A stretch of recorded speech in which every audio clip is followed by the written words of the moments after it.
Hi everyone, thanks for joining the webinar, which is being recorded. Welcome to the next episode in the Export Action 2026 series, brought to you by Enterprise Ireland and the Get Exporting team, and delivered by Leah McStravick from Full Circle. I should have started with, I'm Patrick McMahon, and I work for Enterprise Ireland on the Get Exporting team. I'm based in Manchester in the UK. So Leah is a director with Full Circle, and in the last 5 years, she has developed or delivered 15 export-focused programs for companies across the island of Ireland and beyond.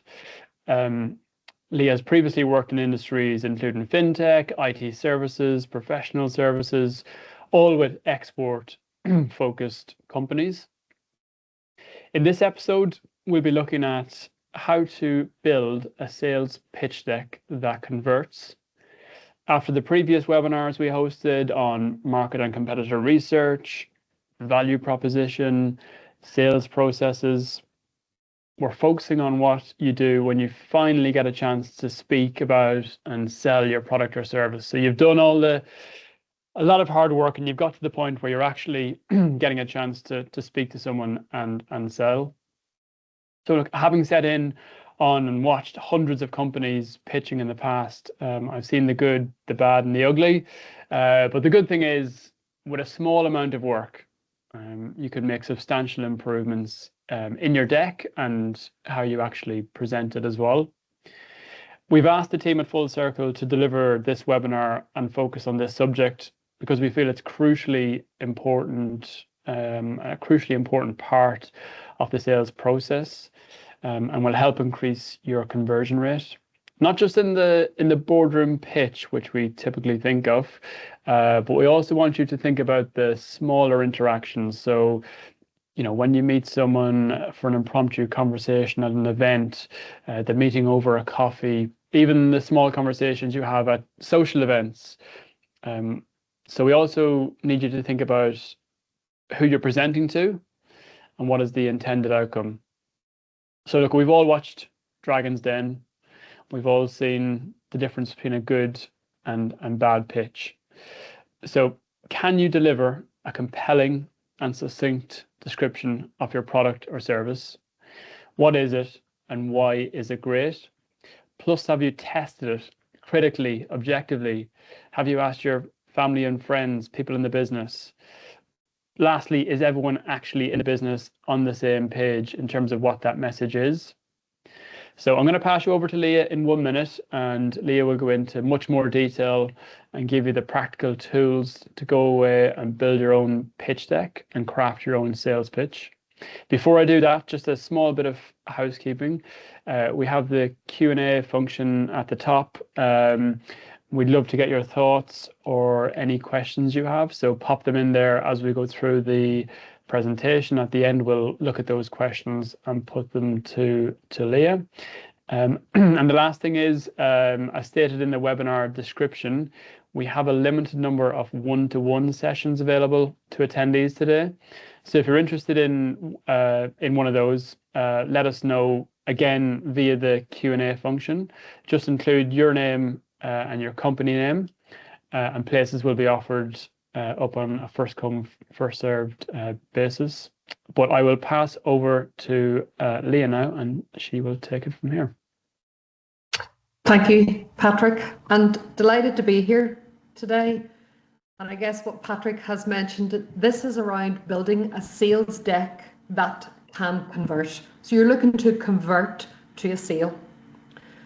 So our timings are going to be about roughly 45 minutes on this presentation, and we have left some time for Q&A at the end. So please feel free to put whatever question you feel is necessary or a comment into that Q&A function, and we will get to that towards the end.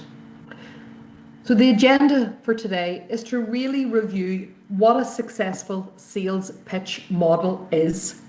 And I've made this as simple as possible so that you can take that model and work through it so that you are well prepared and well versed and state ready for any presentation.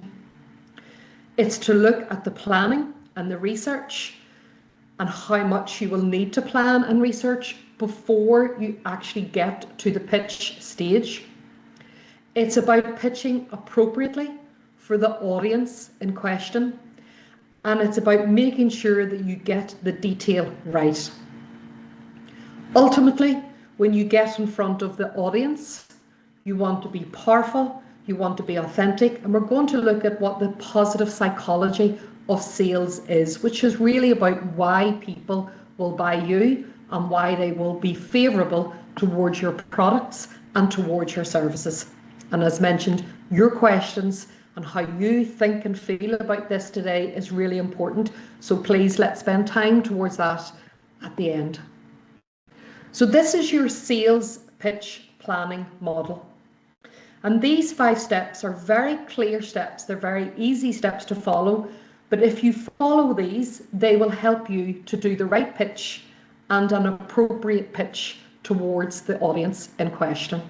So the first thing to think about is to understand your audience. Each audience is going to be different, and therefore your pitch, what you're pitching, how you're pitching, is going to be really important to understand what they are looking for. And we're going to speak a little bit of that later on. The second thing you want to do is you want to hook them early. Get them interested in you and in the product and in the service. The third thing you want to consider is that you are presenting a solution. They have a problem. You understand that problem. You understand their industry needs. You understand the market trends. You've spent a good bit of time researching not only their company, but the industry and the marketable trends. And you're presenting a solution to them with all of those nuances wrapped around that solution.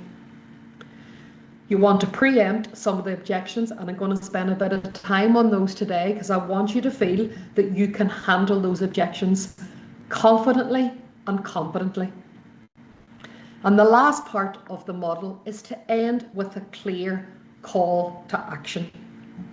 We want to make sure that we have either a revised date or we have a buyer that is willing to commit at that time. And if there are any further objections, we will handle them at that particular moment in time. But we must leave them with a clear call to action. So that's the very simple model, and we're going to review each of those now so that you understand what you need to prepare in order to be able to do a sales pitch that will convert to a sale. So let's talk about the audiences that you might be in front of. But think about this first of all. Most B2B buyers, business to business, and potentially business to C, so business to B2C customers, they typically have researched the marketplace already. So up to maybe 70% or nearly 2/3 of people who will be buying from you will have checked the market independently. And if you're about to do a pitch to them, they're likely to have checked your website, they're likely to have checked your social media. They will have an idea of you, your product, and also the level of competition that exists in the marketplace. So remember, they've probably already done research on you and the market. So they have a fair idea as to what could be presented. So they have an idea of the problem, and you're going to provide a solution for that. So understanding them, understanding the problems that they face, and understanding the solution that you will provide is key. So therefore, understanding your audience is critical then in the planning for any pitch.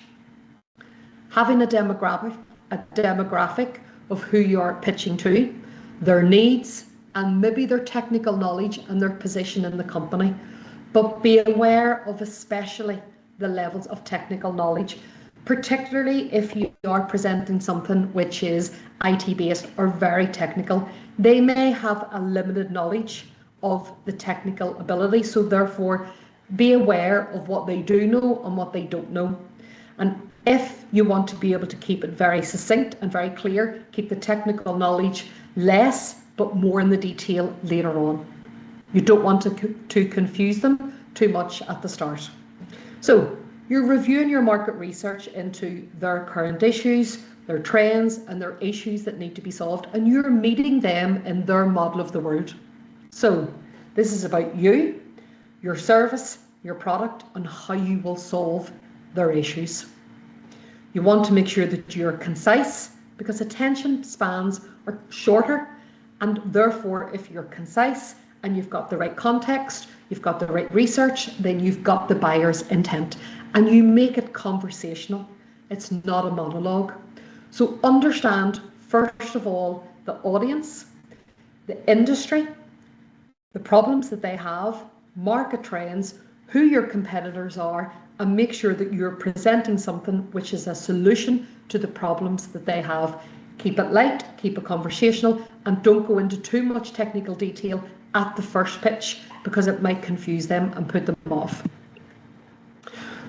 So we also want to understand, who are we pitching to? So you could meet with one potential customer, which is very different to a sales pitch to, for example, a company board. Very different if you're pitching for an investment. Very different if you're pitching for a competition. Very different if you're pitching at a network event, and pitching at a social occasion can happen from time to time. So think about the format and who you're pitching to, because a one-to-one conversation will be very different from having a sea of faces, which is maybe 4 or 5 or potentially more if it's a board. The investment pitch is going to be very much centred around return and value for money, and therefore what the cost and benefit analysis is. And pitching for a competition means that you need to sell the benefits a lot more in comparison to the people that you're competing with. Pitching at a networking event can seem sometimes like a social occasion, but you can also be put on the spot. So the key part of this is to understand, who am I pitching to and what are they expecting, and for you to have a preparation and to be state ready. So what you want to do when you actually get in front of them is to really hook them early. To do that, you want to think about the following 3 scenarios. You may meet someone which is in a one-to-one scenario, and that's still a pitch. So there's maybe 3 pitches that you want to think about and have those already prepared. The first is, it could be a 5-second introduction, and you've been introduced to that person, so have a really good 5-second introductory, concise, single sentence headline of what your idea is, because you've just been introduced to that person very quickly. They may not have the time to speak to you, but at least they will remember you. The second element is that you will have more time to speak to them. That could be at a networking event. So that's a single sentence, which is the headline, but it's also then supported with key benefits. So let me give you an example of that. You've just met someone at an event. You might say, "Hi, my name is Leah. I manage and own a logistics company. We have the latest technology for tracking and metrics in logistics. But the benefits of those is that the latest technology is to provide faster and more robust information. That is at your fingertips because it's an app that can be picked up from any phone, and it will give you clear, concise metrics with regards to how you know that your logistics are being managed effectively and efficiently. I think this could be of interest to you. Can we meet to talk further?" That's a very quick 40 seconds introduction. You've passed cards, and therefore that is actually somewhat of an introductory pitch, and that can happen at a networking event. Once you get to the pitch where you are in front of that person, then they might allow you 5, 10, 20 minutes or up to an hour to be able to speak to them further, and that's when you prepare something which is a little bit more detailed. But even if they give you a 5-minute pitch, you want to outline the problem, you want to provide the solution, you want to talk about your value proposition and your USP, and provide social proof. And social proof is really about the testimonials and the clients that have used you before. So each of those 3 things are really introductory pitches, and you want to test run those, and you want to get constructive criticism on those. So feedback is key at each stage, whether it's an introductory, whether it's something that's further than that for 40 seconds or even a 5-minute pitch. But be state ready before you go out into the marketplace, regardless of whom you're going to meet, because you don't know who you're going to meet at various networking events. When you are in front of someone and you're actually presenting a sales pitch and there is a deck, so a PowerPoint that comes with that, always use logos of people that have worked with you before. Why? It provides credibility. So this is an example of a company that I have worked with before who had developed an app. They were a logistics company. They had very up-to-date and modern technology, and it was new to the market.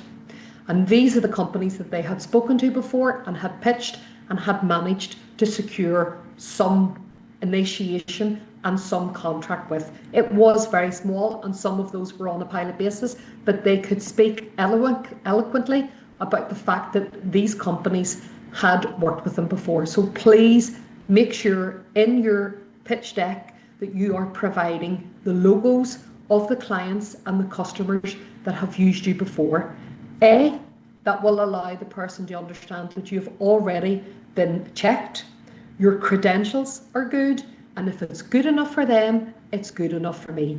And that is the very sentence that the person who is listening to you will actually say to themselves, well, if they've worked with that company, good enough for them, it's good enough for me.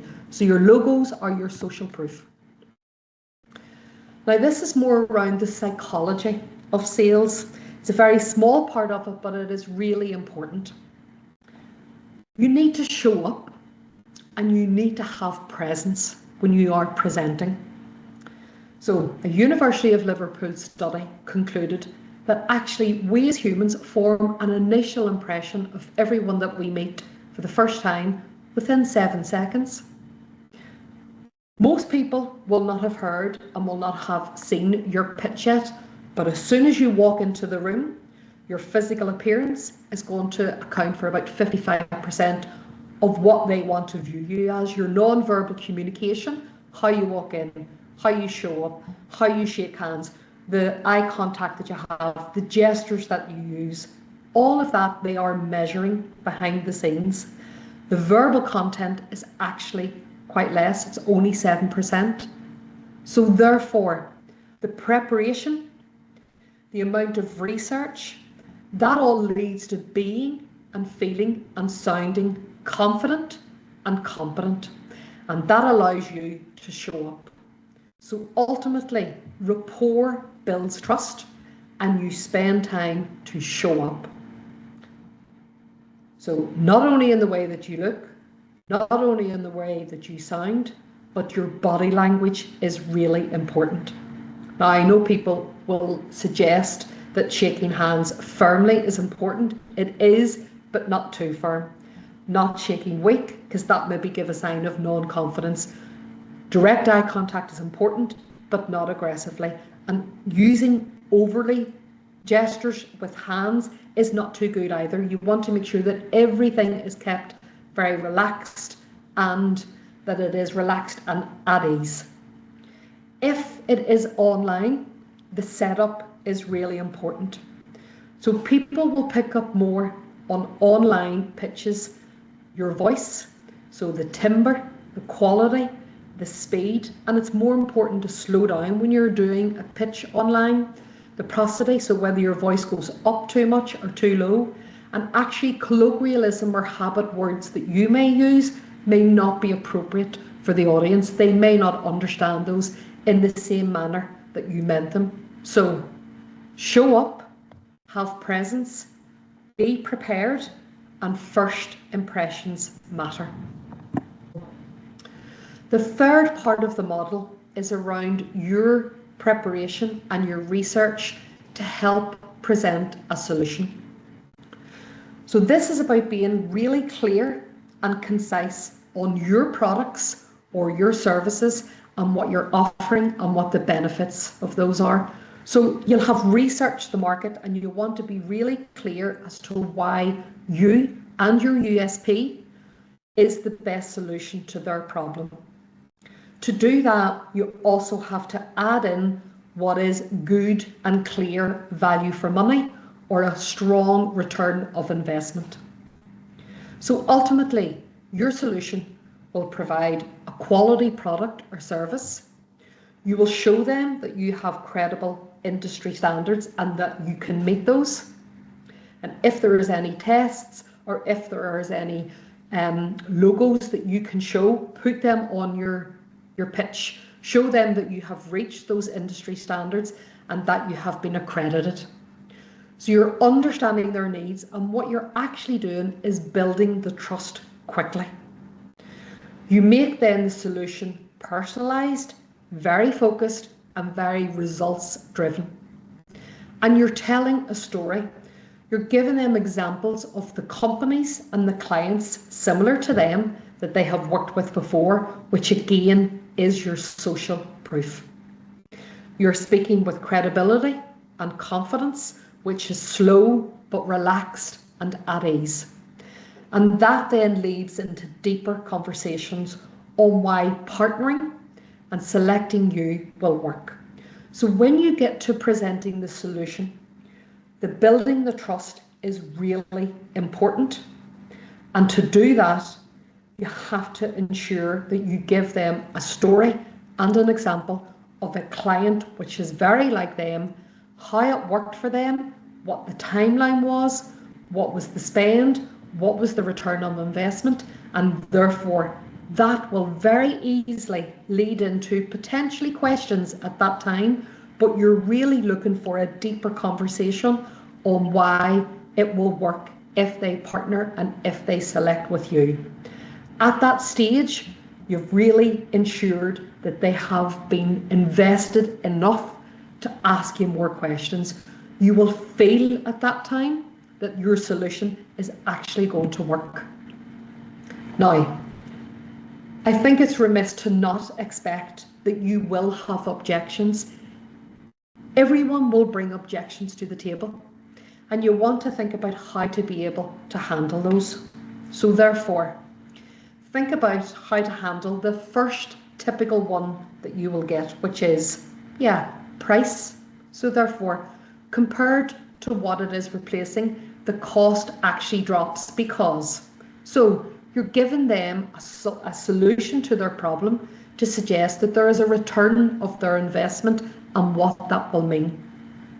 Yes, they have to spend money. However, the return of investment means, and it could be that there's a longer term cost reduction, or that it will provide a very quick and an immediate solution to their problem.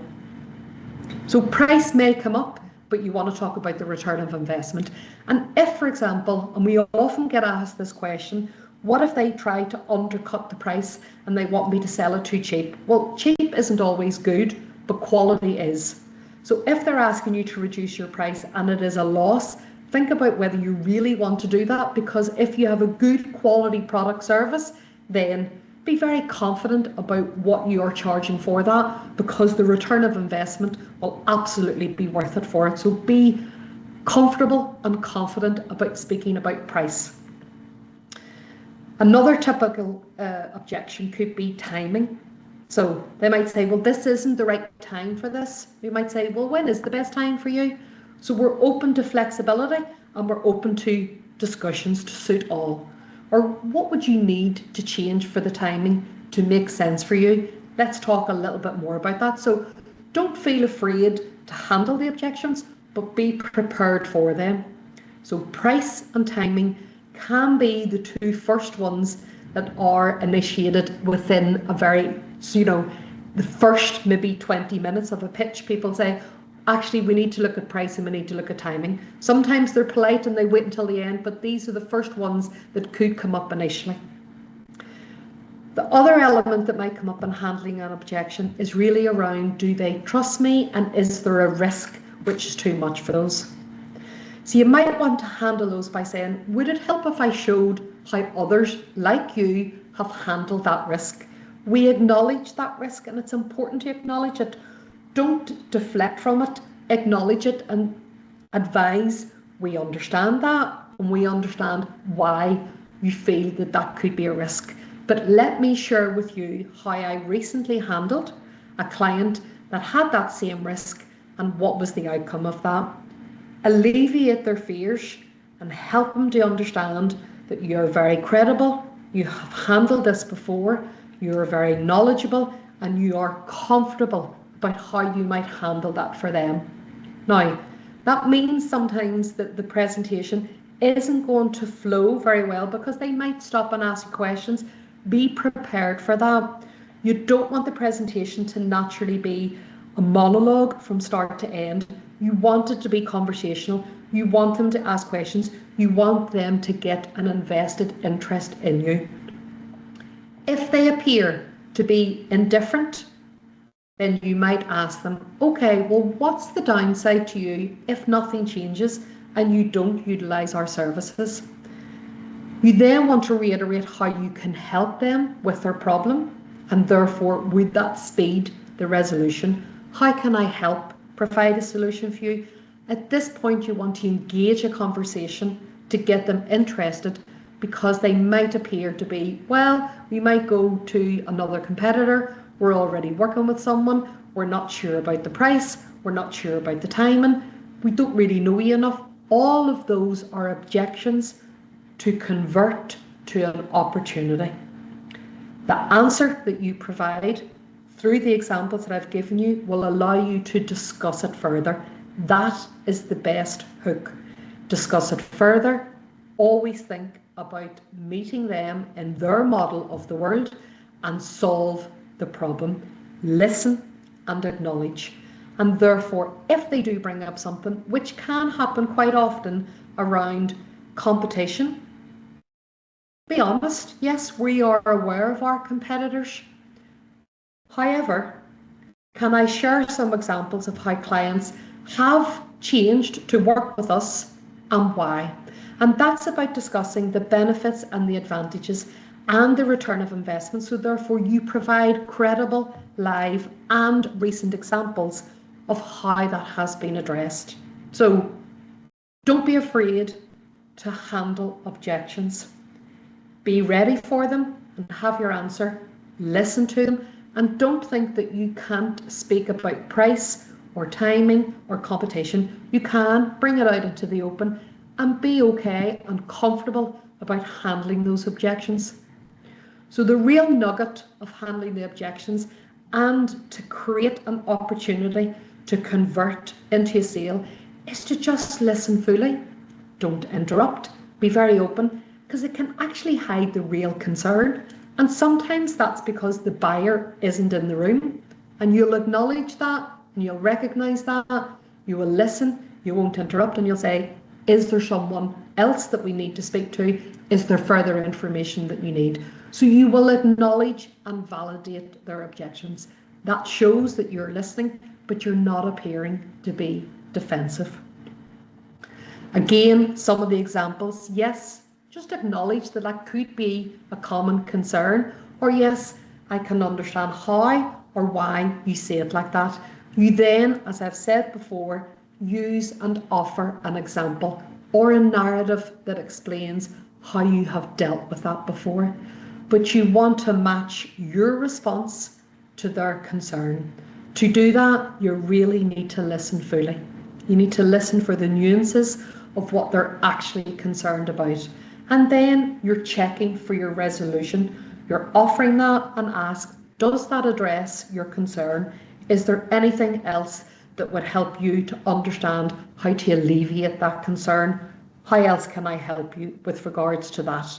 And always be solution focused, and always consider that you've done it before and that you can provide a narrative that explains that you are knowledgeable, you've experienced it before, and you can handle it with ease. So you don't want to argue any facts.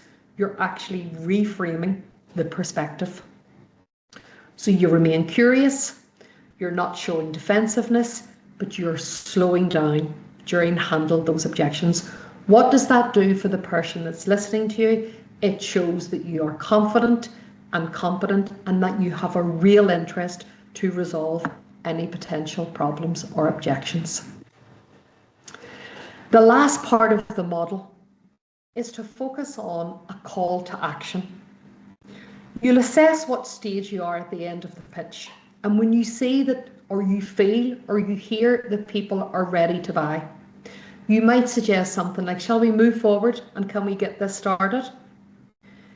If you see or feel that they're ready, but maybe there's some further reassurance, you might ask the question, well, does this feel like the right solution for you? How else can I help you to make a decision?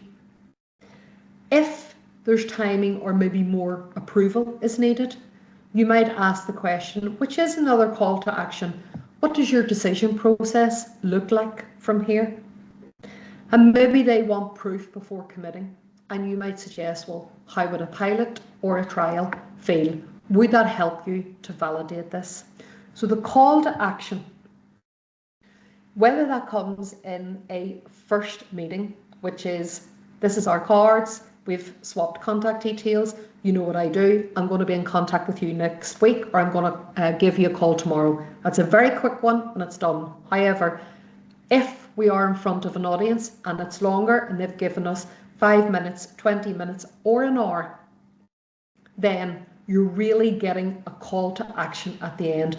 You don't leave saying, I'm glad that we've been here today, we'll be in contact. Ask for something more specific, because this is about converting it to the next stage.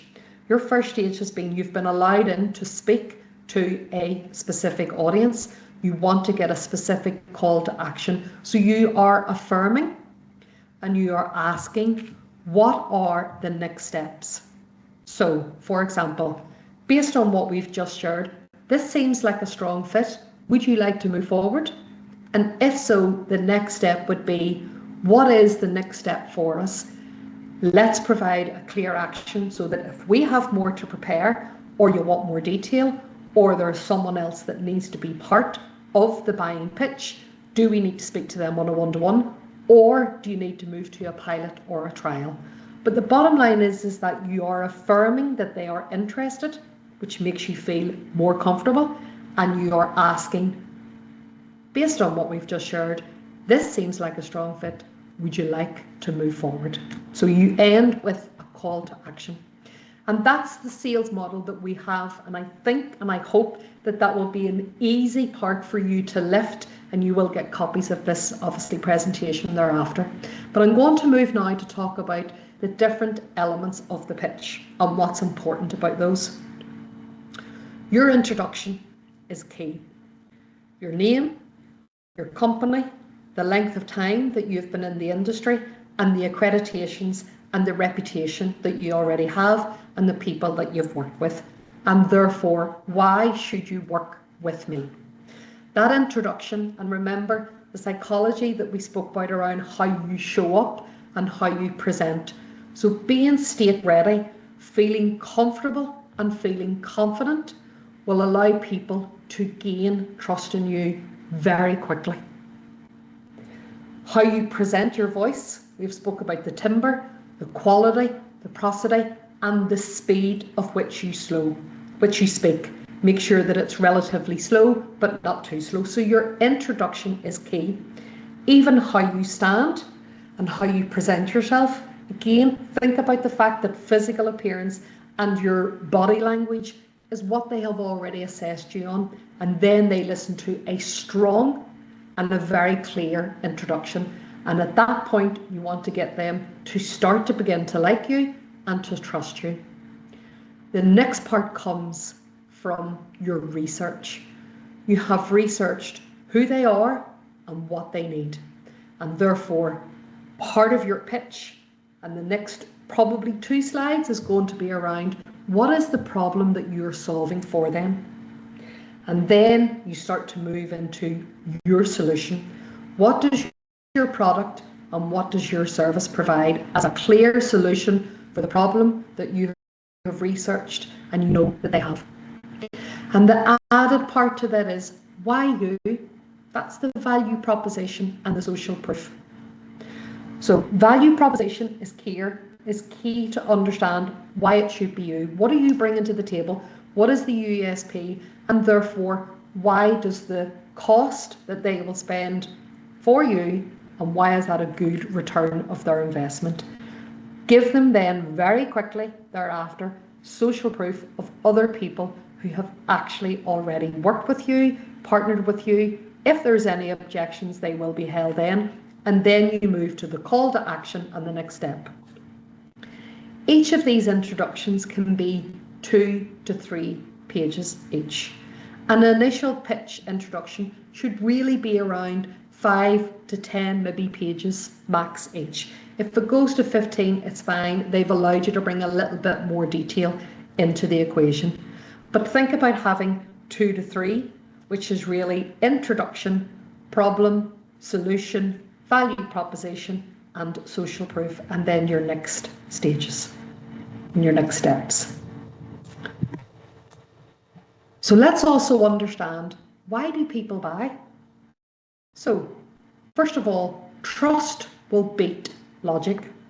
The trust comes from the credibility of how you show up, how you present, and that comes from preparation. The preparation gives you state ready gives you confidence, but the trust comes from the credibility, it comes from the consistency, and it comes from having good vibes. People, particularly whenever it's in person, pick up on your energy.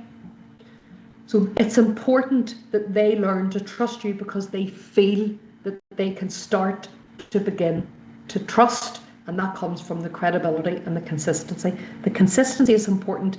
If, for example, you have promised to bring something with you, do so. If you said that you were going to show up on a date and time, that you were there on time. If there was someone else that was to be in the meeting with you, then the consistency of delivering on that in the initial pitch will breed some trust at the very start. The second thing why people will buy is that they will feel understood. So your pitch will have nuances so that they know that you understand them. Remember, you're meeting them in their model of their world. So people buy when they think, this person gets me, this is good, they understand me, I can work with them. So emotion gets and makes the decision first. The logic then justifies it afterwards. So it's emotion first, details, and then permission afterwards. Your social proof reduces the risk. So remember, as I've mentioned before, put the logos on your pitch deck because that speaks volumes. So share testimonials, share referrals. It's the shared networks that tell the buyer others have bought this and they were happy to do so. And be very clear when you're explaining, particularly if it's in a technical world. You do need to explain it with simplicity and confidence, or check beforehand the level of detail, particularly if it's technical, that the audience will understand. But clarity feels safe, and your energy is contagious. So when you present with confidence and belief in your product, others believe the same. So imagine if you're in a pitch scenario now, you want to feel completely confident, you want to feel that you understand the person and you understand the industry and the market that they operate on, and that you and they understand each other, that this is a reduced risk for them to work with you. And to do that, you've got to get trust at the initial outset very quickly. And to do that, you want to be very well prepared with your information, and also provide a pitch deck that is very clear, flows very well, allows time for questions and answers, allows time for any objections, deals with the objections very honestly, very openly, isn't deflecting from those, but knows how to handle them. And if you want to be accepted or rejected, here are the things not to do. Don't make your pitch too long. Roughly 5 to 10 slides. You might go up to 15, but that's only because you've spoken to the person maybe on the phone or maybe online before, and you know they want a little bit more detail. Death by PowerPoint or waffling won't help. You will lose them. Your immediate presence, your immediate preparedness, your immediate confidence will ensure that they can trust you.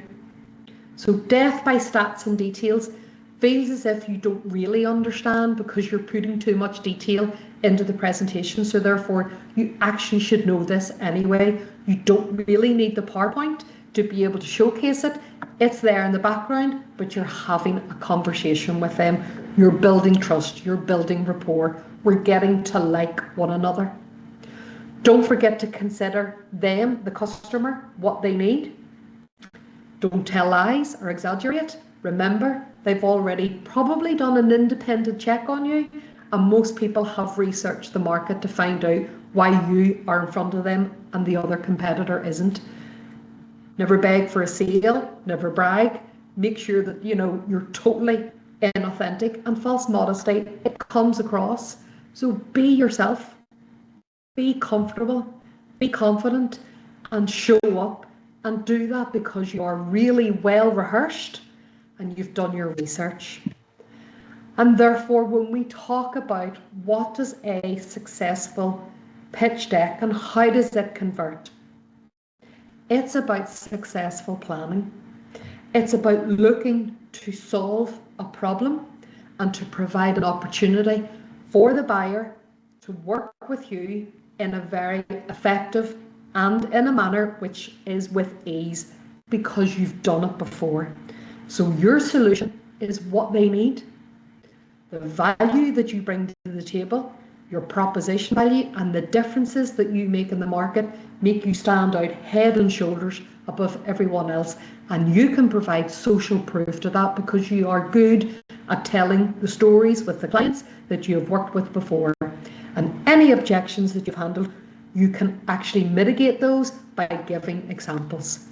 So bring clear evidence and clear traction in your market. And don't leave without having the ask and what are the agreed next steps. Now, the next part is really important to do. And I understand SME owners are busy. However, this is about practice becoming permanent. People talk about practicing something because it makes it perfect, but actually it's practice to become permanent. If you continuously practice this, if you record it and you review it back, if you ask for people who will actually give good constructive criticism, accept what they are saying, work on it again, but actually look to those who you know are really good at providing a good pitch and a good sales pitch. Get inspired from them, watch them, observe them, listen to them, and then go back to your own presentation and repeat that. And if you are confident at doing that with watching yourself, because sometimes it can be uncomfortable, if you are comfortable with getting constructive criticism, and if you are prepared to put in the work to not only practice this, but also to do your research, you will absolutely come across as being very confident and effective, and you will have presence. That is what will convert that person to suggest that they want to work with you, because they will feel that they can. So thank you, and we'll now take, and it's time for some questions and answers. Leah, thank you very much for that. Let you have a drink of water there or something, but that's brilliant. So much interesting kind of and really important kind of tips and techniques there. And obviously, as you said, we'll share the slides afterwards, so you can go through those at your own pace. And as I said earlier, I think the big thing with this is just a small bit of improvement can really bring you on a long way. So a small bit of work that can really help you. So yeah, taking the tips that Leah has discussed today. But we have got some really good questions in here as well, Leah. So if you don't mind, we'll go through those and attempt to answer them. So let's see, the first question here. I think you answered this near the end, but how many slides is appropriate for a slide deck? I think roughly 5 to 10, but if you have been speaking to the person and they want a little bit more detail, I think bringing in some graphs and some visuals are important, as long as they're not too complicated.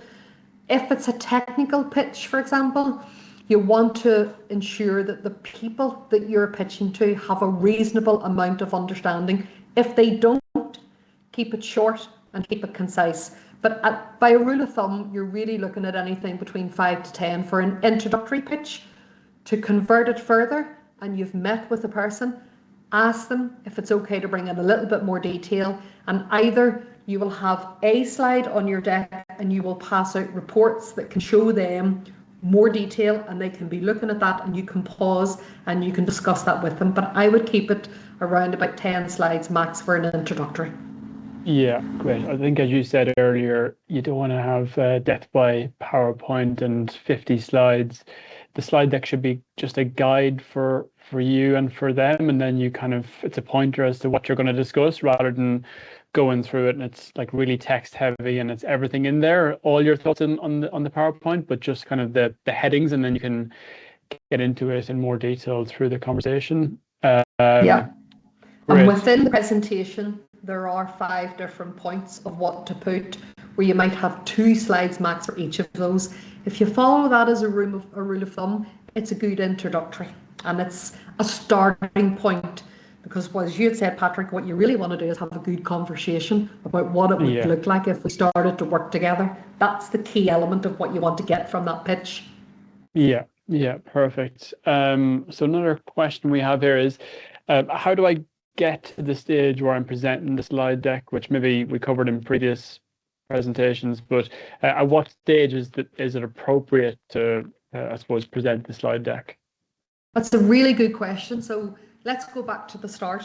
First of all, you will have had to do market research on who you're actually prospecting with. So that's key. So do your research and make sure that that is succinct, clear, and you understand exactly who you need to prospect to. The traditional prospecting, the reaching out, is about calls and emails and networking. So you will have met that person either on the phone or by email or at a networking event. Some connection has been made. The call to action is, can I present to you what we do? That's the call to action, through an email, through a call, or at a networking event or a social event, whatever that might be. But you have been introduced in some way, so therefore there's an initial connection, and you want to suggest and ask, can I pitch to you? What's your understanding of what we do? How long do we have? And what's the audience? What would you like me to present? Ask all of that, and you know then what you need to research further, whom you're pitching to and what you need to pitch to. So the question is, get a connection, do your prospecting, and then find out how you can get in front of them for a pitch. Great. Before I go into, we've got more questions coming through, which is great to see that interaction and people wanting to know a bit more. If, again, there is a limited number of one-to-one sessions available with Full Circle. So if you're a company on this and you're keen to get feedback on your pitch and get pointers in terms of improvement, put your name and your company name in the Q&A function, and we'll collate those. Again, it's first come, first served basis, but we'll try and get as many as possible in. So the next question is on the actual deck itself in terms of sharing it. So before going to a pitch, would you share that deck with the potential customer before going there, or just bring it on your laptop? And also, after you've presented, do you send the deck to the potential customer afterwards? Okay. General rule of thumb is to not send it beforehand, because they might review it and lose interest when you're presenting. I think you really want to go in and have a very good initial strong impression. So I do think it's really key that you show up, and we call it booted and suited, but you show up in their model of the world, you show up state ready, you do a good presentation, and then you ask them if it can be emailed through to them. So sometimes when you have a video inserted into a presentation, it can take up a fair amount of memory, so therefore it may not actually get through. So just be cognizant of the fact that if you've sent something afterwards or in advance, sometimes videos in a presentation, you're going to have to condense it into a PDF and send it off by either WeTransfer or another format like that. But general rule of thumb, Patrick, show up, be state ready, have presence, come in with energy, do a really good pitch, get a conversation going, really connect with the person or the people that you are pitching to, and then email the presentation to them with a call to action that says, what other level of detail do you want? Or would you like to speak to one of our previous clients? Or what is the additional call to action? Sending the PowerPoint or Canva presentation is just one element, but the call to action is the next part as well. Great, great. And you've kind of almost preempted or segued nicely into the next question we have here. So it's about videos in your presentation. So should you include them in your presentation? Is it going to be, could there be issues? Might it slow things down?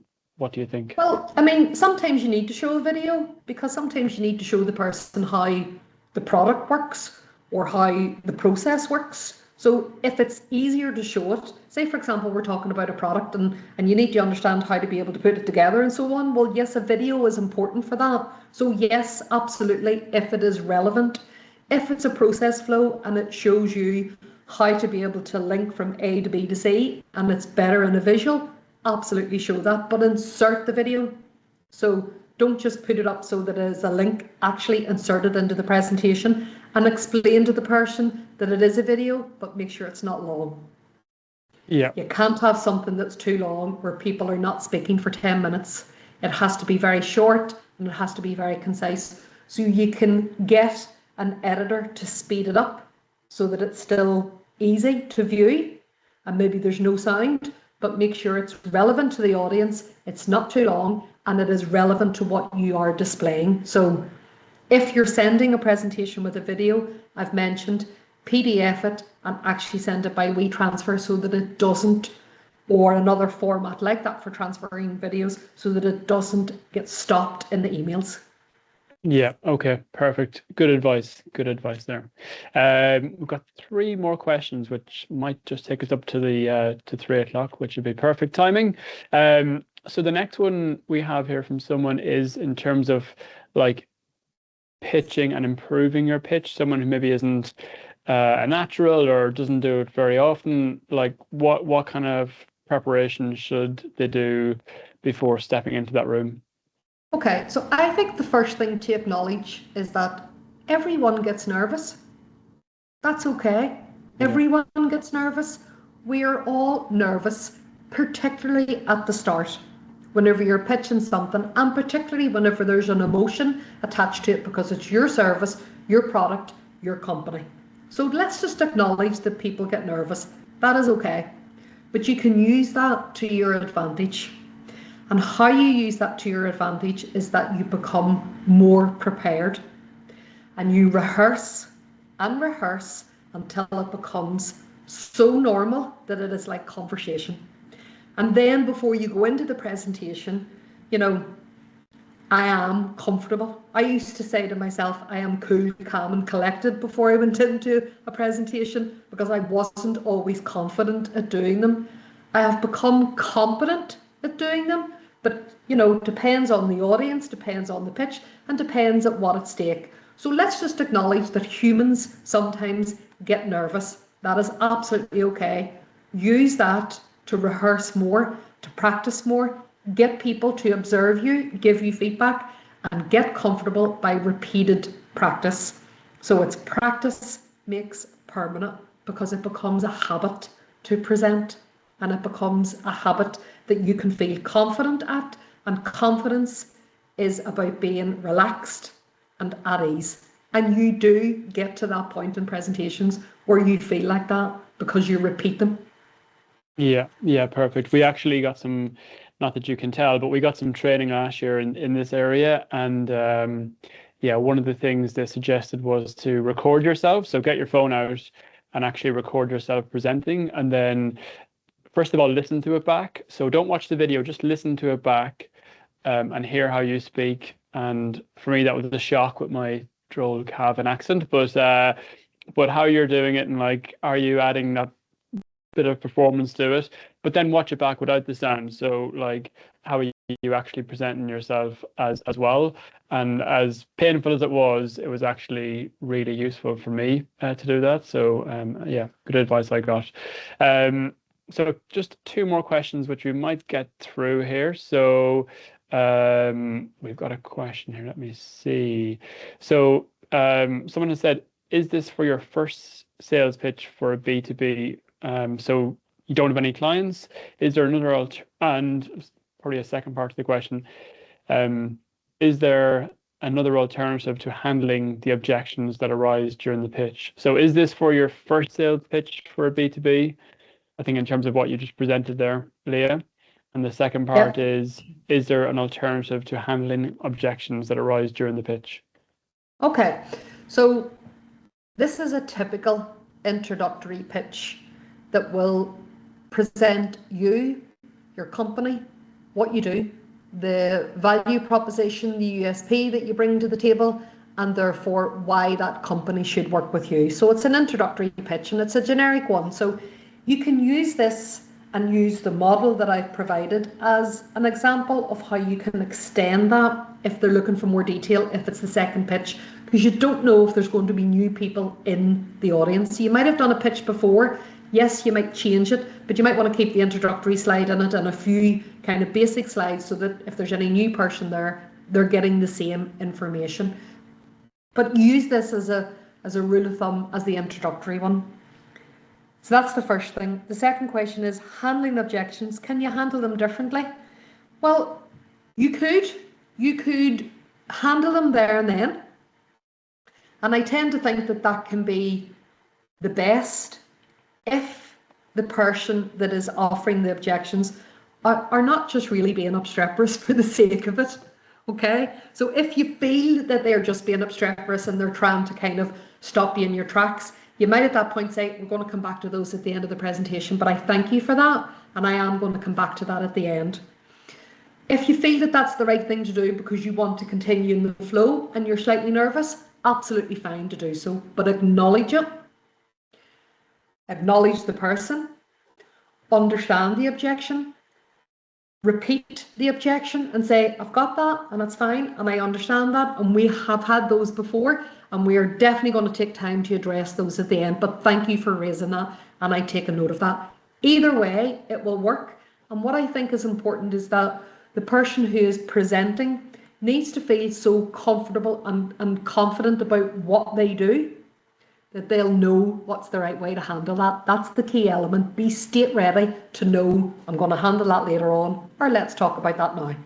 Yeah. I think as well, it's okay to say, I haven't got the answer for that, and I will come back to you rather than trying to, you could say, thank you, Patrick, for that, and I will come back to you in due course. Yeah. Just conscious of time. So I've got one more question before I ask the question. We'll do a 1 minute answer for it. We have 1 minute left. So if anyone, again, this is an opportunity for you to get a session with Full Circle. We've got a couple more places left. So if you want the opportunity to present your pitch deck to Full Circle for them to review it and give you feedback and improve on it, which I think is a fantastic opportunity, then put your name and company name in the Q&A function and we'll get you on the list. So last question, minute left. I'm seeing more founders use short pre-recorded video trailers to pitch their product or company, using them to stand out on social media and grow their reach. What's your view on using video trailers as a complementary element to outreach and sales pitch? Maybe you've kind of answered that. It's a nice complementary, as the person has said there, as opposed to being your whole pitch, maybe.